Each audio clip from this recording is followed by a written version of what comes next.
Bismillah. Assalamualaikum warahmatullahi wabarakatuh. Apa kabar anak-anak ustazah semuanya? Semoga senantiasa sehat selalu ya. Dan bagaimana kabar amal ibadah anak-anak ustazah? Seperti sholat, mengaji, membantu orang tua, dan juga bersedekah. Semoga ibadah anak-anak ustazah semuanya senantiasa istiqomah ya. Sebelum kita belajar, mari kita baca doa terlebih dahulu ya, agar Allah berkahi ilmu kita. Doa mau belajar, raditu billahi rabba, wa bil islami dina, wa bi muhammadin nabiyya wa rasula, rabbi zidni ilma, warzuqni fahma, amin. Anak-anak ustazah yang solih dan solihah, materi kita pada hari ini adalah adaptasi pada tumbuhan. Nah, anak-anak ustazah, apakah kalian masih ingat tentang materi IPA di tema 2 halaman 5? Yaitu tentang bunga teratai.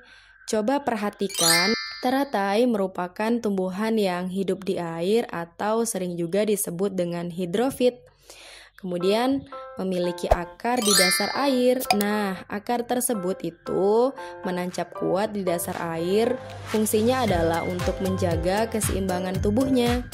Kemudian tangkai daunnya itu tumbuh menjalar agar dapat mengapung di air. Kemudian daun teratai itu lebar dan bundar. Fungsinya adalah untuk menyerap cahaya sebanyak-banyaknya sehingga mempercepat proses penguapan. Dan yang terakhir, memiliki batang berongga. Fungsinya itu adalah untuk membawa oksigen dan juga agar dapat mengapung di atas air. Nah, anak-anak ustazah, apa yang dilakukan oleh teratai itu merupakan salah satu bentuk adaptasi. Ya, adaptasi pada tumbuhan. Masih ingat apa ya itu adaptasi? Ya, jadi adaptasi itu adalah penyesuaian diri makhluk hidup terhadap lingkungannya. Tujuannya untuk apa ya? Tujuannya makhluk hidup beradaptasi itu adalah untuk mempertahankan kehidupannya. Sekarang silakan anak-anak ustazah buka buku tema 2 halaman 19. Di halaman tersebut ada jenis-jenis tumbuhan. Berdasarkan jenisnya, tumbuhan itu dibagi menjadi 3 jenis. Yang pertama, hidrofit.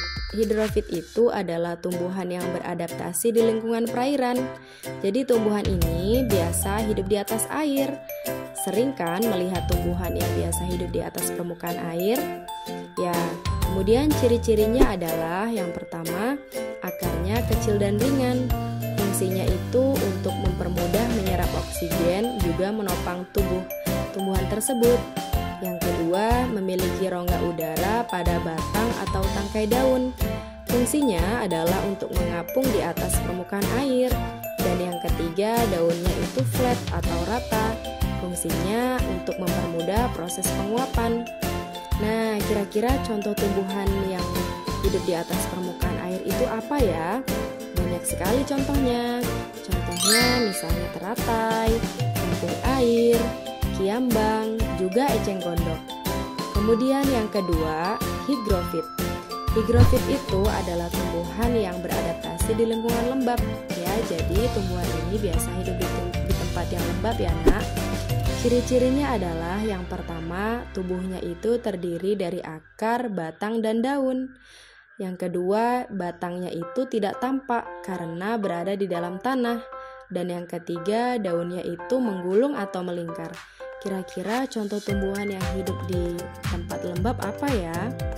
Ya, contohnya tumbuhan paku, lumut, pohon dedalu, dan daun ungu.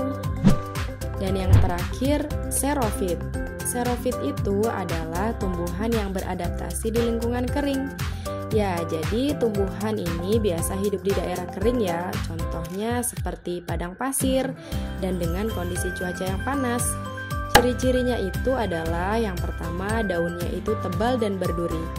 Fungsinya adalah untuk mengurangi proses penguapan. Yang kedua, batangnya itu tebal ya, untuk menyimpan air. Yang ketiga, akarnya itu panjang agar dapat menjangkau sumber air karena tumbuhan xerofit ini berada di lingkungan kering, jadi tumbuhan tersebut memiliki akar yang panjang agar dapat menjangkau sumber air.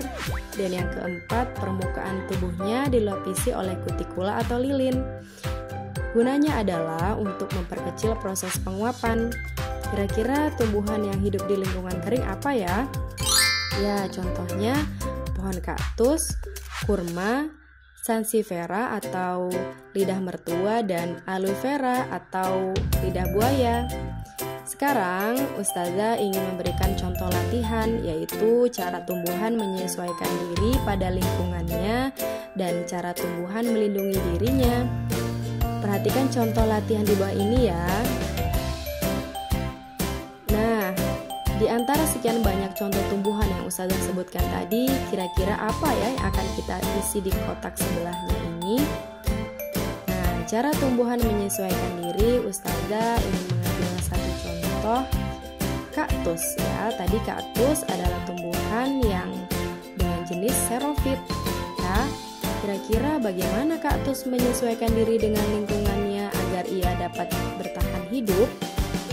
Ya, yang pertama itu akarnya panjang ya, supaya kaktus ini dapat mencari sumber air karena dia berada di lingkungan yang kering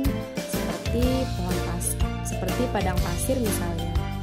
Kemudian yang kedua, cara menyesuaikan dirinya adalah dia memiliki batang yang dapat menyimpan air. Jadi setelah akarnya mencari sumber air, air tersebut akan disimpan di dalam batangnya kaktus. Kemudian yang ketiga adalah daunnya itu kecil seperti duri-duri. Fungsinya adalah untuk mengurangi penguapan. Nah, itu dia tadi latihan cara tumbuhan menyesuaikan diri. Sekarang kita masuk ke contoh latihan yang kedua. Bagaimana cara tumbuhan melindungi diri? Kira-kira tumbuhan apa ya? Ustazah ingin mengambil contoh tumbuhan mawar.